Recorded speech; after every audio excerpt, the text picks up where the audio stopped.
नमस्कार मंडळी, आम्ही मालवणी या चॅनल आपले मनापासून स्वागत आहे। आज आहे नागपंचमी। नागपंचमीच्या आपणास माझ्याकडून व माझ्या परिवाराकडून खूप खूप हार्दिक शुभेच्छा। नागपंचमी स्पेशल आपणास मी आता मस्त अशा हळदीच्या पानातल्या पातोळ्या करून दाखवणार आहे। तर व्हिडिओ स्किप न करता पूर्ण पहा। तर चला तर आपण आता हळदीच्या पानातली पातोळ्या करायला घेऊया। नमस्कार मंडळी, चला आता आज आपण मस्त नागपंचमी विशेष स्पेशल असे आपल्याला हळदीच्या पानातले पातोळे करायचे। त्यासाठी बघा हे अशा प्रकारे हळदीचं पान घेतलेलं आहे। तर हळदीचं पान मी स्वच्छ धुवून वगैरे घेतलेलं आहे आणि आपण हे आता धुवून थोडा वेळ ठेवून देऊया। आणि आपल्याला आता बाकी सारण पीठ वगैरे भागवण्याची सर्व प्रोसेस आहे ती करून घ्यायची। आणि एवढं मोठं असं आपल्याला हे करायचं नाही, तर मी ते असे दोन्ही बाजूने असे कट करणार आणि मग मधल्या भागाचा वापर करणार। आणि जे साईडचं भाग असतं ते तुम्हाला आता आपले जरी वेजचा दिवस आहे पण सांगते, हे मच्छीच्या सारामध्ये किंवा तुम्ही टोमॅटो सार भेंडी सार करता लाल सार त्यामध्ये घातलं तर छान अशी चव येते। तर चला आता आपण पुढची प्रक्रिया करायला घेऊया। तर हे बघा आपल्याला पातोळ्यांसाठी इथे मोदकासारखी जी प्रोसेस असते तीच आहे। त्यासाठी ह्या मापाने मी दाबून असं 2 वाटी खोबरं 1 वाटी गूळ घ्यायचं आहे। आता ह्या 2 वाटी म्हणजे 1.5 नारळाचं खोबरं, तूप, वेलची पावडर, खसखस आणि चवीनुसार मीठ घालायचं, त्यामध्ये छान अशी चव येते। तर आता आपण पहिलं सारण करायला घेऊया। हे बघा पॅनमध्ये आपण आता हे तूप घालून घेऊया। त्यावरती आपल्याला ही खसखस घालून घेऊया। खसखस भाजली काय छान अशी चव येते। तर खसखस अशी आपण थोडी या तुपामध्ये भाजून घेऊया। हे बघा खसखस छान असं भाजलं गेलं तसं आपल्याला हे ओल्या नारळाचा कीस घालून घ्यायचा। लक्षात घ्या, मी 1.5 नारळाचा कीस घेतलेला आहे। वरचा जो सफेद भाग असतो तो घेतलेला आहे, काळा भाग घेतलेला नाही आहे। म्हणजे 2 वाटी खोबऱ्याचा कीस घेतला तर 1 वाटी तुम्हाला गूळ घ्यायचा आहे। खोबरं असं छान परतून घेतलं ना तर मग गूळ घालायचा, जेणेकरून काय माहिती आहे असं व्यवस्थित त्याच्यामध्ये जो ओलसरपणा असतो तो कमी होतो। आणि तुमचं जे तुम्ही पातोळ्या मोदक काय कराल ते जरा 2 दिवस छान असे टिकून राहतात। आता हे मी परतून घेते। आता मी हे परतून घेते, त्याच्यामध्ये हा 1 वाटी गूळ घालून घेऊया। गूळ घातल्याच्यानंतर आपल्याला गूळ वितळेपर्यंत छान असं परतवून घ्यायचं आहे। तर मी यामध्ये व्यवस्थित असं गूळ वितळेपर्यंत परतून घेते। थोडा स्लो आणि फास्टच्या मध्ये ठेवा गॅस, एकदम फास्ट पण करू नका आणि एकदम स्लो पण नको। तर ते स्लो आणि फास्टच्या मध्ये करून मी छान असं हे गूळ यामध्ये वितळून घेते। हे बघा गूळ आता थोडासा विरघळत आला आहे। आता आपल्याला पूर्ण हे त्यातले खडे आहेत ते असे विरघळून घ्यायचे। पण आता तत्पूर्वी मी काय करते, मीठ घालून घेते। वेलची पावडर शेवटी घालायची, चवीनुसार थोडंसं मीठ घालायचं। आता छान असं परतून घेऊया, पूर्ण गूळ विरघळून घेऊया। हे बघा गुळाचे खडे आपल्याला संपूर्ण असे विरघळून घ्यायचे, अजिबात खडा ठेवायचा नाही, नाहीतर मग ते तुम्ही जे पातोळ्या वगैरे करणार त्याच्यामध्ये विरघळणार आहे, मग ती पातोळी फाटली जाणार। किंवा मोदक करताना पण अशाच पद्धतीत आता हे आपल्याला यामध्ये वेलची पावडर घालून घ्यायची, शेवटी वेलची पावडर घालून घ्या। हे आता हे साखरेत वाटलेली वेलची पावडर आहे। तर ही छान असं आपण यामध्ये परतून घेऊया। हे बघा आता आपण गॅस बंद करूया आणि अशा पद्धतीत तुमचं सारण घ्यायला पाहिजे। एकदम चिकचिकीत पण नाही आणि एकदम सुक्कं पण करायचं नाही। अशा पद्धतीत हे सारण झालं ना तर पातोळ्या पण छान होतात आणि मोदक पण छान होतात। तर आता आपण हे आणि वेगळ्या भांड्यामध्ये काढून घ्यायचे। याच्यामध्ये ठेवलं तर खालती भाग करपणार, त्याच्यामुळे वेगळ्या भांड्यात काढून ठेवते आता। आणि मग आपण पीठ भागवायला घेऊया। म्हणजे पीठ भागवण्यासाठी आपण ज्या वाटीने पीठ घेतले त्याच वाटीने हे मी 2 वाटी पाणी घेतलेलं आहे। आता आपल्याला प्रथम या पाणी उकळतं आहे त्याच्यामध्ये आपल्याला हे तूप घालून घ्यायचं आहे। त्याच्यानंतर चवीनुसार मीठ घालून घ्यायचं आहे। तूप थोडं विरघळू द्या। हे बघा छान असं पाणी उकळलं, थोडं मीडियम गॅस करते आणि ह्यामध्ये आपल्याला हे पीठ घालून घ्यायचं आहे। 2 वाटी पाणी तर 2 वाटी पीठ असं हे प्रमाण ठेवून द्यायचं आणि व्यवस्थित आपल्याला असं आता हे पीठ भागवून घ्यायचं। आणि हे तांदूळाचं पीठ आहे, मी तांदूळ स्वच्छ धुवून त्याच्यानंतर मी गरगंटीवर हे दळले आहे, तरच ते पीठ तुमचे असे मोदक म्हणा पातोळ्या म्हणा डायरेक्ट असं तुम्ही तांदूळ दळू नका। व्यवस्थित असं धुवून स्वच्छ सुकवून घ्या, घरात पंख्याच्या हवेवर सुकले जातात। आता हे पीठ मी चांगलं अशा प्रकारे भागवून घेते। आता आपण हे बघा मस्त असं पीठ हे भागवून घेतलेलं आहे आणि आता आपल्याला गॅस बंद करून घ्यायचं आहे आणि झाकण मारून ठेवायचं आहे. आता आपण गॅस बंद करून घेऊया. बंद केलं, आता झाकण मारून 2 मिनिटं ठेवायचं आणि गरम गरम असतानाच आपल्याला मळून घ्यायचं आहे. हे बघा आता आपलं पीठ मस्त 2 ते 5 मिनिटं असं चांगलं आपण झाकून ठेवलेलं. आता आपल्याला हे पीठ मळून घ्यायचं आहे. पाण्याचा हात लावून लावून मळून घ्या.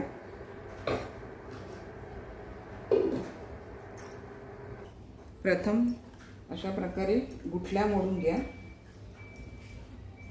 हे बघा, मग काय माहिती हात भाजला जाणार नाही आहे, त्याच्यामुळे अशा प्रकारे गुठल्या मोडून घ्यायच्या.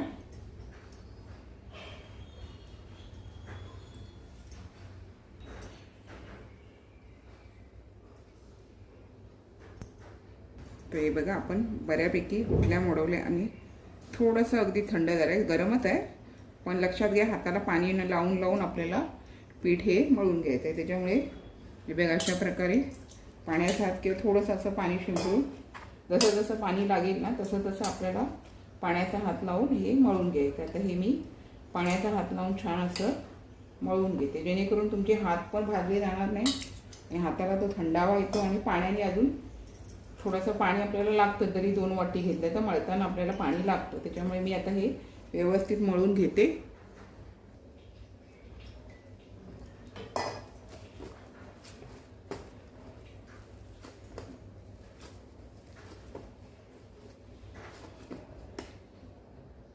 तर इथं आपलं पीठ मळून झालं आहे. आता थोडा गोळा काढून घ्यायचा आणि बाकीचं आपल्याला झाकण मारून अशा प्रकारे पुन्हा असं झाकण मारून आपल्याला ठेवून द्यायचं आहे. पुन्हा हा गोळा आहे ना, पुन्हा थोडा थोडा गोळा घेऊन मळून घ्यायचा. मळताना काय केलं पाहिजे, तुम्हाला हे अशा प्रकारे मळलं पाहिजे. तर तुमचे मोदक म्हणा, पातोळ्या म्हणा, करंज्या म्हणा, नेवरे असतात ते छान होतात. असं पीठ मळलं गेलं पाहिजे, एकदम असं चिकट पीठ आलं पाहिजे. आता हे अशा प्रकारे थोडंसं पुन्हा पाण्याचा हात लावून असं मळून घ्या. अशा प्रकारे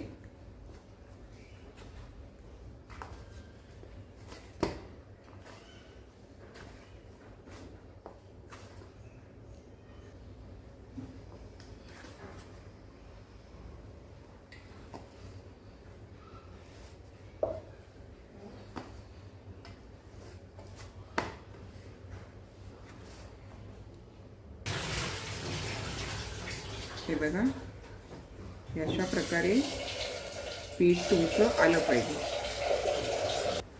हे बघा अशा प्रकारे पीठ यायला पाहिजे, नाही तर तुम्ही पीठ तोडलात का असं टक्कन येतं ना, तसं नाही यायला पाहिजे. त्यामुळे पीठ व्यवस्थित असं मळून घ्या आणि चिकट चिकट बघा व्यवस्थित मुळ्यामुळे हाताला हे चिकटपणा येतो आणि पीठ असं यायला पाहिजे, असं दोरीसारखं. तर आता आपण चला पातोळी करायला घेऊया. हे बघा आता आपलं पीठ तर छान मळून झालेलं आहे. गोळे काढून घ्यायचे.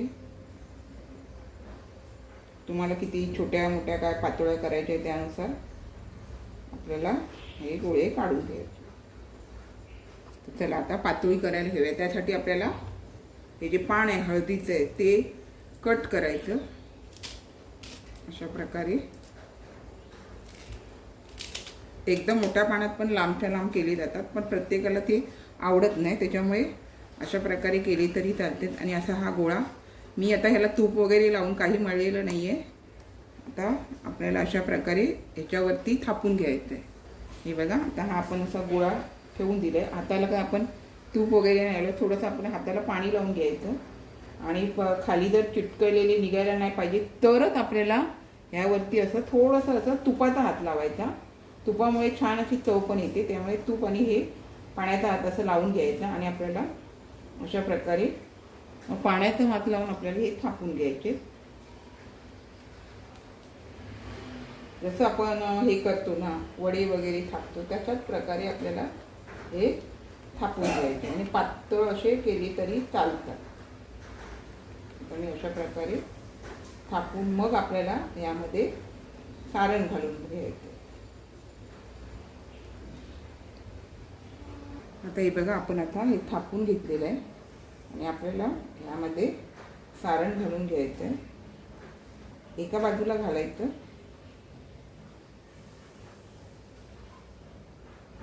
आणि ही दुसरी बाजू आहे ती अशा प्रकारे बंद करून घ्यायची. आणि काय करायचं, अशा प्रकारे आपल्याला कडा आहे ना त्या अशा दाबून घ्यायचे. बघा दिसतात आहे, तुम्हाला दाखवते, असं हे पान वर करून दाखवते. अशा प्रकारे दाबून घ्यायचं. ही पातोळी झाली तयार. असं मग हाताने दाबून घ्यायचं आणि अशा प्रकारे व्यवस्थित असं दाबून पातोळी तयार. हे बघा फुलून दाखवते. हे बघा अशा प्रकारे ही पातोळी तयार होते आणि आपल्याला भागवण्यासाठी चाळणीमध्ये ठेवून घ्यायची. आता ही पहिली झाली. अजून एक तुम्हाला दाखवते मी. आता हे बघा, याला आपण तूप लावून ठेवूया आणि मग अशा प्रकारे आपल्याला मधोमध आपण जसे वडे हे करतो ना तशाच प्रकारे असं करून घ्यायचं.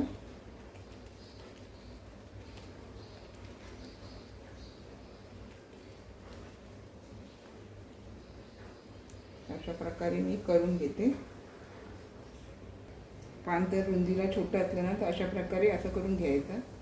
ह्या बाजूला पसरवून घ्यायचं, ह्या बाजूला असं पीठ करून घ्यायचं. बघा अशा प्रकारे लांब अशा पातोळ्या होणार.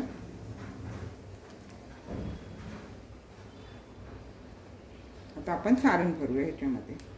कोणत्याही एका बाजूला तुम्ही सारण भरून घ्यायचं.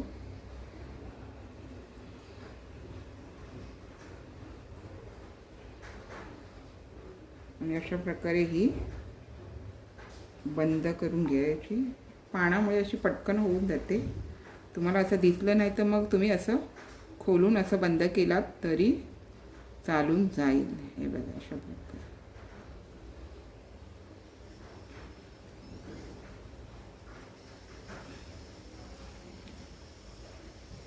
हे बघा, तर आपण अशा प्रकारे हे सर्व करून घेते मी आणि मग आपल्याला वाफवायला ठेवायचे. वाफवताना पाणी गरम झाल्याच्या नंतर आपण चाळण अशी याच्यावर ठेवून द्यायची आणि 20 मिनटं आपल्याला वाफवून घ्यायचे. आता आपण हे वाफवून घेऊया. जरा किंचित मी गॅस बारीक करते आणि बाकीच्या प्रोसेस माझे बाकीचे करायचं आहे ना त्याच्यामुळे 20 मिनटं आता हे वाफवायला ठेवलं. बघा आता आपण हे 25 मिनटं वाफवून घेतलेले आहे. आता हे काढून बाकीचे आपण करायला घ्यायचं. हा पाण्याचा कलर आहे ना बदलतो आणि त्याची चव या पातोळ्यामध्ये उतरतो. आता हे मी काढून घेते दुसऱ्या ताटात. हे बघा आता आपण पातोळ्या काढून घेतल्यावर असं त्यात थोडंसं मोदक हे सर्व अशा प्रकारचे आपण असे वेगवेगळं असं करून हळदीचं पान ठेवून आपल्याला आता हे वाफवून घ्यायचं आहे. हे बघा मंडळी, मी अशा प्रकारे हा मोदक पण केलेला आहे. व्हिडिओ करत बसली नाही, सोपं होईल. तर जे वर पीठ येतं त्याच्यात आपल्याला हे करून घ्यायचं. आणि आता बाकीचे हे थोडे राहिलेले ते अशा प्रकारे एकावर एक हळदीच्या पाण्याने काही चिकटले जात नाही आहे त्याच्यामुळे एकावर एक ठेवून वाफवून घ्यायचं. हे पण बनवलं असं चकली आणि लाडू. काय माहिती असे वेगवेगळे 5 पदार्थ करायचे असतात. तर हे इथे जागा करते आणि हे सर्व वाफवून घेते. हे बघा अशा प्रकारे. हे बघा मंडळी, छान असे मी आपणास नागपंचमी स्पेशल पातोळ्या करून दाखवलेल्या आहेत. हे बघा मस्त अशा वाफल्या गेल्या आहे आणि सुगंध पण अगदी भारी येतो. आपण गणपतीच्या दिवशी पण करू शकता. गणपतीमध्ये पण अशा प्रकारे हळदीच्या पानात पातोळ्या केल्या जातात. जसं नागपंचमीला हा करायच्याच असतात पण गणपतीमध्ये केल्या तरी चालतात. जो स्वाद असतो हळदीचा तो ह्यामध्ये उतरून येतो. मस्त अशा पातोळ्या चवीला पण छान लागतात. आपण पण नक्की करा. बघा मंडळी, छान अशा मी आपणास हळदीच्या पानातल्या नागपंचमी स्पेशल पातोळ्या करून दाखवलेल्या आहेत. अशाच नवनवीन रेसिपी किंवा इतर व्हिडिओसहित मी आपणास कायम भेटतच असते. आपण माझ्या चॅनलला लाईक, शेअर, सबस्क्राईब, हाईप करायला विसरू नका. चला तर आता इथेच थांबते. मस्त खा आणि स्वस्थ राहा. आपण माझे व्हिडिओ पूर्ण पाहता त्याबद्दल मनापासून खूप खूप धन्यवाद.